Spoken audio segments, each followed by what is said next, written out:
कहते ना दोस्तों कि इंसान जब भी अपने चारों तरफ से परेशानी से घिरता है तो उसी परेशानियों को दूर करने के लिए वह जल्दबाजी में गलत फैसला ले लेता है। लेकिन उसी एक गलत फैसले की वजह से उसका जो परिवार होता, ना रिश्तेदार होता, पूरी तरह से तबाह हो जाता है। आज की घटना में सेम कुछ ऐसे ही होता है। अब दो दोस्त होते हैं, जल्दबाजी में एक दोस्त इतना खतरनाक फैसला ले लेता है जिसकी वजह से एक दोस्त हमेशा के लिए इस दुनिया को छोड़ के चला जाता है। लेकिन जब लोगों के सामने सच्चाई निकल के आती है और लोग सुनते हैं तो पूरी तरह से हैरान और परेशान भी हो जाते हैं। आखिर क्या था इन दोस्तों के बीच, आखिर क्या हुआ इस घटना में? इस घटना की आप पूरी तह तक सच्चाई जानने के लिए इस वीडियो को आप लास्ट तक ज़रूर देखिएगा।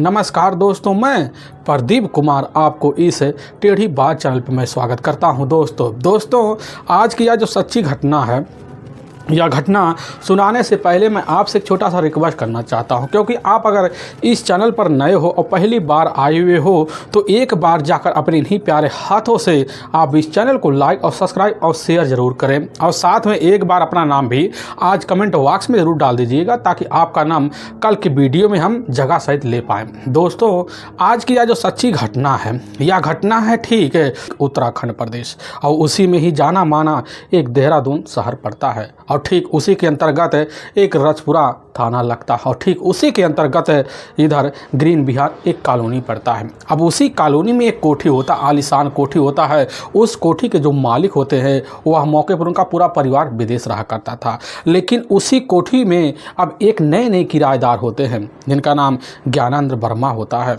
उनकी अपनी पत्नी भी होती है इधर स्वरंजलि वर्मा, लेकिन उनका खुद का एक पॉलिटिकल इंस्टीट्यूट संस्था होता है। अब उसी संस्था को चलाने के लिए उसी कोठी में अब नया जो होता है संस्था खोलने की आप तैयारी कर रहे होते हैं। और जब तैयारी कर रहे होते हैं तो इसी बीच जो होता है उनके पास अब उनका एक अपना जान पहचान का छात्र जो होता है मौके पर अब नीरज सैनी भी आ जाता है, और जब आता है तो उनकी मदद कराता है अब उनके सामान को इस कमरे में उस कमरे में पहुंचाने का, और तब तक समय बीतता है। लेकिन जैसे ही अब 6 सितंबर साल 2015 का वक्त होता है तो ठीक है एक दिन पहले जो होता है इधर ज्ञानेंद्र वर्मा अपनी पत्नी सहित और दिल्ली चले जाते हैं, क्योंकि इधर उनके जो ससुर होते हैं अचानक उनकी तबीयत इतनी ख़राब हो जाती है।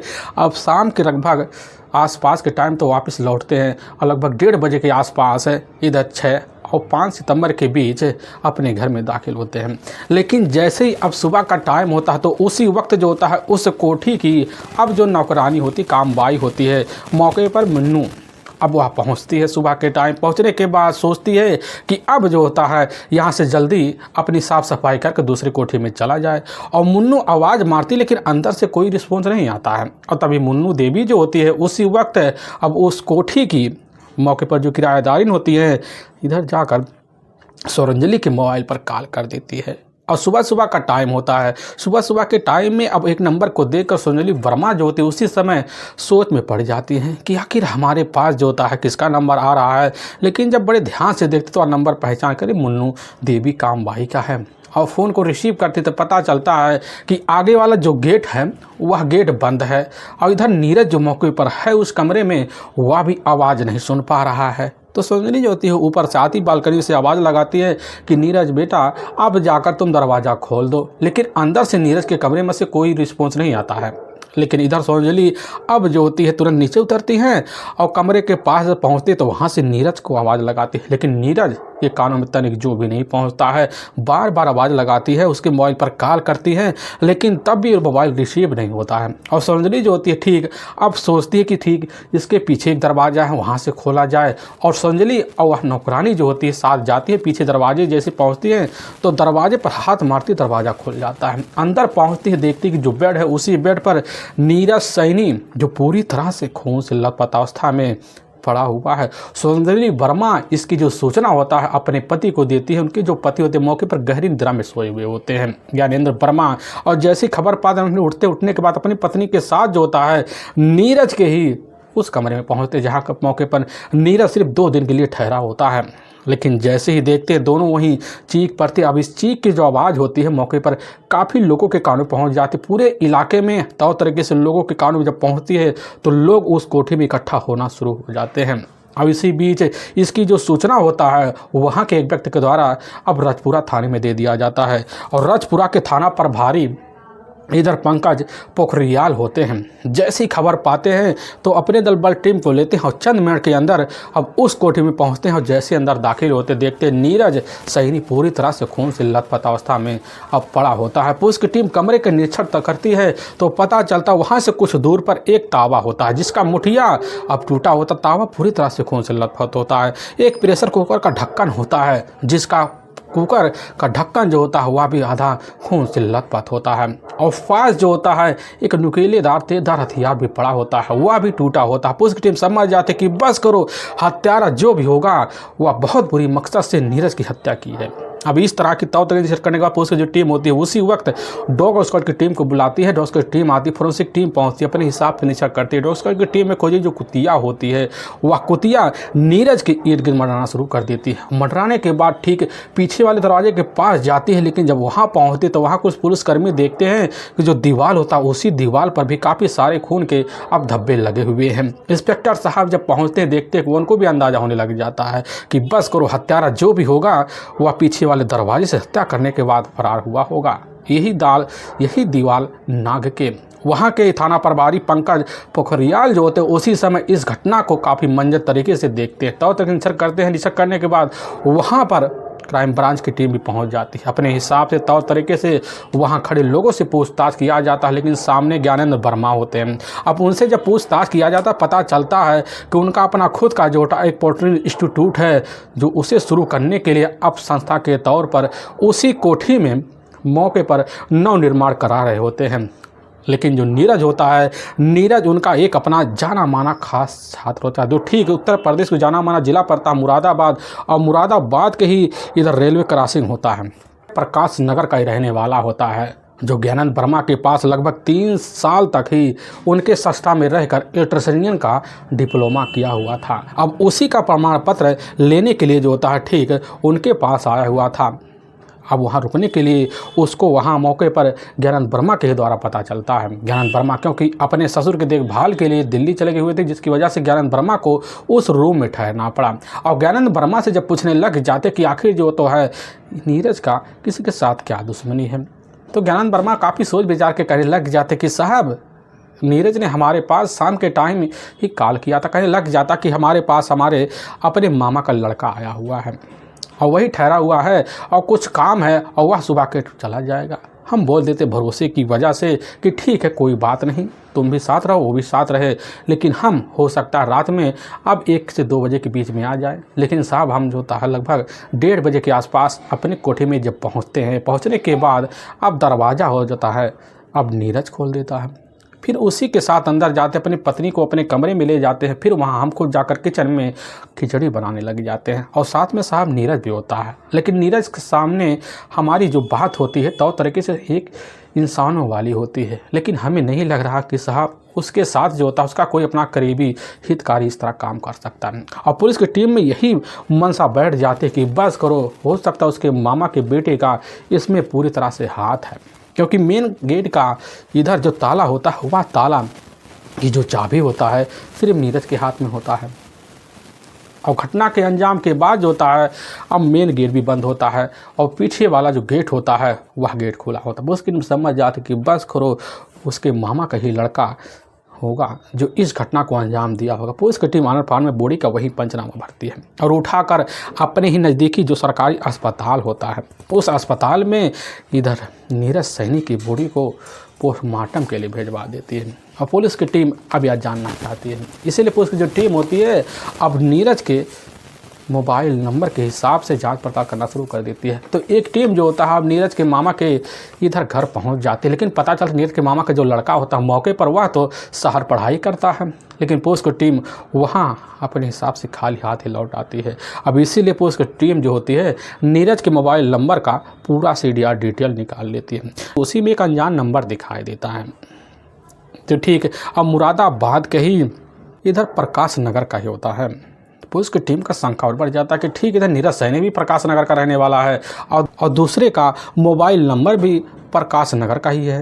अब पुलिस की जो टीम होती है अब उस लड़के के बारे में जानकारी पड़ती है, पता चलता है उस लड़के का नाम होता है अब राजेश सैनी। पुलिस की जो टीम होती है उसके मोबाइल नंबर का पूरा CDR डिटेल और लास्ट लोकेशन देखती है, तो पता चलता कि 5 और 6 सितंबर के बीच जो होता है राजेश सैनी के द्वारा अब इधर कई बार नीरज सैनी के मोबाइल पर कॉल किया गया होता है। लेकिन जब राजेश सैनी के मोबाइल नंबर का लास्ट लोकेशन देखा जाए, पता चलता है कि उसके मोबाइल नंबर का जो लास्ट लोकेशन होता है वह लास्ट लोकेशन जो होता है ठीक आकर इधर देहरादून पर दिखा रहा होता है। पुलिस का शंका और बढ़ जाता है, इसलिए पुलिस की जो टीम होती है अब उस मोबाइल पर कॉल कर देती है। और जब कॉल करती है तो पता चलता है कि इस समय राजेश सैनी फ़ोन को रिसीव तो कर रहा, लेकिन वह कहने लग जाता कि इस समय हम जो होता है उत्तराखंड के ही हल्द्वानी में है। और पुलिस की जो टीम होती है राजेश सैनी की बातों पर यकीन नहीं करती है, उसके लफ्ज़ों में कुछ साह छुपी होती है। पुलिस की टीम यह लफ्ज़ को समझ जाती है, इसीलिए पुलिस की जो टीम होती है बिना किसी जानकारी के एक टीम लेती है। लेने के बाद ठीक जो होता है अब मुरादाबाद के ही प्रकाश नगर इलाके में पहुंच जाती है। लेकिन जब इलाके में पहुंचती है तो पता चलता है कि इधर जो होता है राजेश सैनी अब अपने छत पर काफ़ी गहरी नींद में सोया हुआ है। पुलिस की टीम उसके पास पहुंचती है, लेकिन जैसे ही पुलिस की टीम को इधर राजेश सैनी देखता उसी समय हड़बड़ा जाता। पुलिस की टीम कहने लग जाती है तुम तो कह रहे हो कि हम जो होता है हल्द्वानी में हैं, लेकिन इतनी रात तुम कैसे पहुँच गए। यह बात जैसे ही अब इधर राजेश सैनी कहने लग जाता कि साहब हम 6 से 7 दिन तक वहीं थे, अभी तो हम रात के टाइम आए हुए हैं। लेकिन पुलिस की टीम कहने लग जाती क्या तुम जो होता है देहरादून गए हुए थे और अपने करीबी दोस्त नीरज सैनी से मुलाकात करने के लिए। और जैसे यह बात जो होता है राजेश सैनी सुनता उसी समय शक पका जाता है। इंस्पेक्टर साहब जो होते हैं उसके लफ्ज़ों और उसके चेहरे को देखकर उसी समय समझ जाता है कि बस करो, हमारे सामने जो होता है राजेश सैनी अब झूठ पे झूठ बोलने वाला है। तो राजेश सैनी कहने लग जाता कि ना साहब हम तो कहीं नहीं गए थे। पुलिस की टीम कहने लग जाती कि हमारे पास तुम्हारा अब 6 सितंबर का लास्ट लोकेशन भी है। और यह बात जैसे ही राजेश सैनी सुनने के बाद अब झूठ पे झूठ बोलने की कोशिश करता है। इंस्पेक्टर साहब तुरंत उसको कब्जे में लेते हैं और लेने के बाद अपने दल बल टीम के साथ जो होता है अब लेकर ठीक है देहरादून के ही जो राजपुरा थाना पड़ता है वहाँ पहुँच जाते हैं। और जैसी शक्ति दिखाते हैं राजेश सैनी के ऊपर, चंद मिनट के अंदर अपने करीबी दोस्त नीरज सैनी की हत्या खुद अपने हाथों से की हुई कबूल कर लेता है। लेकिन जो बेरहमी से की हुई हत्या की राज खोलता है, इसे सुनने के बाद लोग हैरान और परेशान भी हो जाते हैं। असल में उत्तर प्रदेश का ही जाना माना एक ज़िला पड़ता है मुरादाबाद, और ठीक उसी में ही एक जाना माना प्रकाश नगर मोहल्ला पड़ता है। अब उसी मोहल्ले के ही अब रहने वाले होते हैं इधर भूरा सिंह सैनी। उनके परिवार में टोटल 4 बच्चे होते हैं। उनका अपना सबसे छोटा जो बेटा होता है अब इधर यही नीरज सैनी होता है। नीरज सैनी जो होता है अपना बचपन कैसे न तैसे कर खूबसूरत तरीके से गुजारता है और जाकर एक कॉलेज में जब दाखिला लेता है मौके पर पढ़ाई भी पूरी कर लेता है। पूरी करने के बाद जो होता है उसके अपने जो पिता होते हैं मौके पर एक भारतीय खाद्य विभाग में नौकरी पेशे वाले व्यक्ति होते हैं, जिसकी वजह से उनके पास कोई पैसे की कमी नहीं होता। अपने बेटे को पढ़ाई में भरपूर सहयोग देने की कोशिश भी करते हैं। कोशिश की वजह से उनका जो बेटा होता है तौर तरीके से भविष्य अब संवारने में लग जाता है। और तभी साल 2013 में मौके पर जाकर अब ठीक देहरादून में ही इधर एक सरस्वती पॉलिटेक्निक होता है, उसी में जाकर मौके पर अब डिप्लोमा का कोर्स करना जब शुरू कर देता है तो 3 साल के अंदर जो होता है अपना डिप्लोमा का अब कोर्स भी पूरा कर लेता है और तौर तरीके से पूरा कर लेता है। लेकिन उस डिप्लोमा संस्था के जो मालिक होते हैं वह राजेंद्र वर्मा ही होते हैं। उनके परिवार को अपनी पत्नी भी होती है, वह भी तौर तरीके से उनके साथ सहयोग किया करती थी। लेकिन राजेंद्र वर्मा के साथ जो होता है अब नीरज सैनी का काफ़ी मेल मिलाप होता है, क्योंकि नीरज सैनी का जो व्यवहार होता है काफ़ी सरल होता है, चंचलता वाला होता है, जिसकी वजह से ज्ञानेंद्र सैनी जो होता है अब उसके हर लफ्ज़ों से तौर तरीके से वाकिफ़ होते हैं।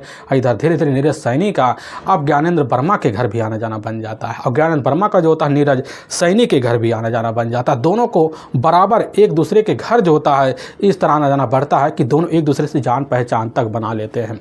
लेकिन घटना से मात्र जो होता है अभी कुछ साल पहले जहाँ पर नीरज सैनी रहता था ठीक उसी ही गली का रहने वाला होता है इधर राजेश सैनी। राजेश सैनी के परिवार में उसके अपने माता पिता भी होते हैं, उसके अपने भाई भी होते हैं। लेकिन राजेश सैनी जो होता है वह भी माँ के ऊपर जो कॉलेज होता है उसी में जाकर तौर तरीके से अब वह पढ़ाई भी करता है। लेकिन इसी बीच जो होता है एक ही गलियारी एक ही बचपना के नाते दोनों की मुलाकात अब बराबर हुआ जाया करता था। अब दोस्ती के नाते दोनों का जो घर होता आमने सामने की वजह से आना जाना बराबर बना रहता था। तो इसी बीच जो होता है घटना से मात्र जो होता है अब कुछ साल पहले इधर राजेश सैनी की जो शादी होती है तौ तरीके से उसकी जाकर अब नैनीताल में खूबसूरत युवती होती है निशा के साथ तय हो जाती है। और एक बार राजेश सैनी जो होता है अपने दोस्त नीरज को साथ लेता है और अपने ससुराल जाता है और जाने के बाद तौ तरीके से व्यवहार बनाता है। लेकिन जब पहली बार में इधर नीरज सैनी जो होता है अब राजेश सैनी की मंगेतर निशा को देखने के बाद एक ही नज़र में खूबसूरती का दीवाना सा हो जाता है। उसी वक्त अब पहले से भाभी देवर का रिश्ता बना लेता है और बनाने के बाद ही टोले करना शुरू कर देता है। और इसी बीच जो होता है मोबाइल नंबर कैसे न तैसे कर निशा का ले लेता है। और फिर जो होता है राजेश के जो अपनी मंगेतर होती है अब निशा से मोबाइल पर जो होता है दूसरा दीपू नाम लड़के से बात करना शुरू कर देता है। और इधर जो होता है चैटिंग भी करने लग जाता है। लेकिन इधर काफ़ी अश्लील तरीके से चैटिंग बार बार निशा के मोबाइल पर जाना शुरू हो जाता है। और बार बार वह जो होता है राजेश सैनी का ही अपना करीबी जिगरी दोस्त बताता। लेकिन इधर निशा जब मैसेज को देखती है उसके मन में काफ़ी तरह के उलझने मच जाती है। और फिर जाकर अपने ही शौहर इधर राजेश सैनी के सामने पूरी बात करने लग जाती कि तुम्हारा एक करीबी दोस्त है दीपू, क्या वह तुम्हारे साथ रहता है। यह बात जैसे ही सुनता है राजेश इस समय संशय करने लग जाता है कि हमारा इस नाम का कोई दोस्त नहीं है। अच्छा एक काम करो तुम अपना उसका मोबाइल नंबर दे दो। यह बात निशा जब सुनती हो तो उसी वक्त मोबाइल पकड़ा देती है। लेकिन जैसे ही अब नंबर राजेश देखता है देखने के बाद चौंक जाता हुआ कहने लग जाता है तो हमारा अपना करीबी दोस्त है नीरज सैनी है। और इस तरह की अश्लील मैसेज कैसे करता है और तुरंत भन्ना आ जाता है, तुरंत नीरज के पास फ़ोन कर देता है। और नीरज और इधर राजेश के बीच वहीं झगड़े तकरार होते हैं। लेकिन राजेश की बात सुनकर नीरज पूरी तरह से भरोसे में आ जाता है, कहने लग जाता है कि हमारी ऐसी कोई बात नहीं होगी, हम वादा करते हैं। लेकिन जैसे ही हफ्ते भर का वक्त बीतता है बीतने के बाद नीरज सैनी जो होता है निशा के पास फ़ोन कर देता है, कहने लग जाता है कि हमसे कौन सी बड़ी गलती हो गई, तुम्हारी वजह से हमारा अपना करीबी जो दोस्त होता है हमारे घर भी आना जाना छोड़ दिया, हमसे बोलचाल भी छोड़ दिया। अब इस तरह की जब बात जो होता है मनभोग बात है निशा सुनने के बाद उसी समय कहने लग जाती कि हम नहीं जानते थे, लेकिन आपको इस तरह का हरकत वाला काम तो करना नहीं था। लेकिन नीरज जो होता है उसी समय उसकी मीठी बातों को सुनकर समझ जाता कि हमें कोई अब नया तरीका अपनाना पड़ेगा। और लेकिन इसी बीच जो होता अब माफ़ी मांगने के बाद जैसे ही एक हफ्ते का वक्त और बीतता है फिर नीरज मैसेज करना शुरू कर देता। और जब करने लग जाता है तो करने के बाद फ़ोन नंबर भी ले लेता और फिर वहीं बात करने शुरू कर देता। कहने लग जाता है कि तुम्हारा जो पति इधर राजेश सैनी है बनने वाला है वह तुम्हारे लायक नहीं है, क्योंकि हम जो होता है मौके पर एक डिप्लोमा इंजीनियर हैं और कल हमें नौकरी मिल जाएगी। और जब नौकरी मिलेगी तो समझ लो हमारे पास पैसे की कोई कमी नहीं रहेगा। और बल्कि हमारा जो अपना करीबी दोस्त है राजेश सैनी पूरी तरह से बिना किसी नौकरी के इधर उधर दर भटक रहा है। समझ लो हमारी और तुम्हारी ज़िंदगी कैसे चलेगी। अब इस तरह की लुभावने वाली बात जब निशा सुनती है तो बड़ी जल्दी जो होती है अपने होने वाले पति का रास्ता बदल देती है और इधर जाकर नीरज सैनी के लिए रास्ता खोल देती है। और जब खोल देती है तो इधर जो होता अब पूरी तरह से नीरज और निशा दोनों एक दूसरे से अब चोरी छुपे मोबाइल पर ही चैटिंग करना शुरू कर बात करना भी शुरू कर देते हैं। और तभी घटना से मात्र अब इधर 10 महीना पहले जो होता है एक दिन राजेश सैनी जो होता है अपने मंगेतर निशा के पास कॉल कर देता और मोबाइल व्यस्त बता दे। दूसरी तरफ अपने दोस्त नीरज के पास कॉल कर देता, व्यस्त वह समझ जाता है और समझने की वजह से वह परेशान हो जाता है और तुरंत जो होता है दोबारा अब फैसला ले लेता है और फिर नीरज के पास आता है, मोबाइल मांगता। मोबाइल जब मांगता है मांगने के बाद नीरज अपनी इस तरह की बात करता है। उस बात को राजेश समझ जाता है कि नीरज जो होता हमसे काफ़ी तरह की बातें छुपा रहे हैं। और इसी बात को लेकर नीरज और राजेश के बीच वही झगड़े तकरार हो जाते हैं। और लेकिन तभी जो होता है कैसे ना तैसे कर कर अब इधर निशा से बात करता राजेश और फिर निशा के मुँह से कबुलवा लेता है कि हाँ हमारे बीच जो होता है नीरज आए दिन है। इसी बात को लेकर अब निशा और साथ में राजेश के बीच थोड़ी बहुत बहस भी हो जाती है। लेकिन उस दिन से जो होता अब निशा ठान लेती है कि इसकी जिक्र कभी भी राजेश के सामने नहीं होने देंगे। और फिर चोरी छुपे निशा खुद जो होता है नीरज के पास कॉल करना शुरू कर देती और दोनों और प्यार के उमंगे भरना शुरू कर देते हैं। और चोरी छुपे जो होता है अब इस तरह बातें करने लग जाते जिसकी वजह से दोनों एक दूसरे के बन फिन जाते हैं। लेकिन इसी बीच नीरज फैसला लेता है और एक नया मोबाइल एंड्रॉयड वाला लेता है और लेने के बाद ले जाकर इधर निशा को पकड़ा। अब निशा जो होती है उसी मोबाइल मोबाइल से बात करने लग जाती है। लेकिन इधर जो होता है अब धीरे धीरे निशा की हरकतों से राजेश भी वाकिफ़ होने लग जाता है कि निशा की अब जो होती है हरकतें इस समय कहीं दूसरी तरफ इशारा कर रही है। उसके मन में शंका हो जाता है। इसी शंका को दूर करने के लिए अब जो होता है चोरी छुपे कैसे ना तैसे कर कर अब खुद नीरज के मुँह से सच्चाई जानने की कोशिश करने लग जाता है। एक दिन नीरज के पास पहुंचता है, कहने लग जाता है कि दोस्त आज हम शहर जा रहे हैं और हमारे पास मोबाइल नहीं है और तुम्हारे पास 2 मोबाइल है, एक मोबाइल हमें दे दो और फिर हम जो होता है तुम्हें 2 दिन बाद लौटा देंगे। और नीरज जब यह बात राजेश सुनता करने लग जाता कि ना दोस्त हमारे पास मोबाइल तो नहीं है। लेकिन बार बार राजेश की जिद की वजह से दोस्ती के नाते जो होता है वास्ता देते हुए नीरज टूट जाता है और अपना मोबाइल देने का फैसला ले लेता है। और मोबाइल जब निकालता देने लग जाता तो उसमें जो सिम होता है नीरज निकालने लग जाता है और फिर राजेश समझ जाता है। लेकिन राजेश कहता सिम हमें दे दो, क्या हम दूसरी तरफ सिम के लिए दौड़ भाग करेंगे। लेकिन नीरज जिद करता है कि ना सिम नहीं देंगे, तुम दूसरा सिम ले लेना, यूज कर लेना, फिर मोबाइल लौटा देना। लेकिन राजेश जो होता है नीरज की बात समझ जाता और समझने की वजह से अब जो होता है राजेश नीरज को भी परेशान मारता है कि अपना कैसे ना तैसे कर सिम इसमें लगा कर हमें मोबाइल दे दे। लेकिन इधर मीठी मीठी बातों में राजेश नीरज को ले नीरज फंस जाता है और राजेश मोबाइल लेता है। लेने के बाद अपने जब घर पहुंचता है, पहुंचने के बाद मोबाइल चेक करता है और उसमें पूरा सीडीआर डिटेल देखता है और इधर पूरी चैटिंग देखता है तो पूरी तरह से उसका माथा थनक जाता था। पता चलता उसकी होने वाली जो मंगेतर होती है इधर निशा, उसका जो अपना करीबी दोस्त होता है। नीरज के बीच चैटिंग पे चैटिंग और लास्ट काले और सीडीआर डिटेल में नंबर भरे होते हैं। उसके मन में और शंका बैठ जिसकी वजह से अब फैसला ले बैठता है और इसी फैसले के तहत सोच लेता है कि अपने दोस्त को अब सबक सिखा के रहेंगे। इसके लिए हमें चाहे सारी हदें पार करना पड़ जाए। और एक बार खुद नीरज के घर पहुँचता समझाता बुझाता कि दोस्त हमारे रास्ते में मत आओ। लेकिन फिर जैसे ही दोबारा पता चलता है राजेश को अभी भी जो था हमारी मंगेतर के साथ नीरज का बराबर मुलाकातें बने हुए हैं तो वह फैसला ले बैठता कि अब हमें इसके लिए कोई ना कोई तोड़ बेहतर तरह से निकालना पड़ेगा। और तभी जैसे ही अब 5 सितंबर का वक्त होता है साल 2015 का, तो उसी वक्त जो होता है नीरज को ही सूचना मिल जाता है कि हमारा ठीक जो होता है 9 सितंबर को ही मौके पर इंटरव्यू है और उसके लिए हमें प्रमाण पत्र की ज़रूरत है। और तभी अपने ही इंस्टीट्यूट के जो मैनेजर होते हैं राजेंद्र वर्मा के पास कार्य करने लग जाता कि हमें जो होता है हमारे डिप्लोमा का ही प्रमाण पत्र चाहिए। तो उसी समय हम ही भर लेते हैं। और जैसे ही वक्त निकलता है, वक्त निकलने के बाद ठीक है शाम के टाइम में अब इधर मुरादाबाद से देहरादून निकल जाता है और निकलने के बाद उधर जो होता है राजेंद्र के अब कोठी पर पहुंचता है जिसमें मौके पर इंस्टीट्यूट है वह शिफ्ट करने के लिए तैयारी कर रहे होते हैं। और उसी वक्त जब पहुंचता है तो उनकी मदद भी करवाता है, सामान इधर उधर करवाता है। लेकिन जैसे ही अब 6 सितंबर का वक्त होता है उसी दिन जो होता है इधर अपनी पत्नी को लेते हैं राजेंद्र और निकल जाते हैं दिल्ली, क्योंकि उनके जो अपने ससुर उनकी तबीयत काफ़ी ज़्यादा ख़राब हो जाती है।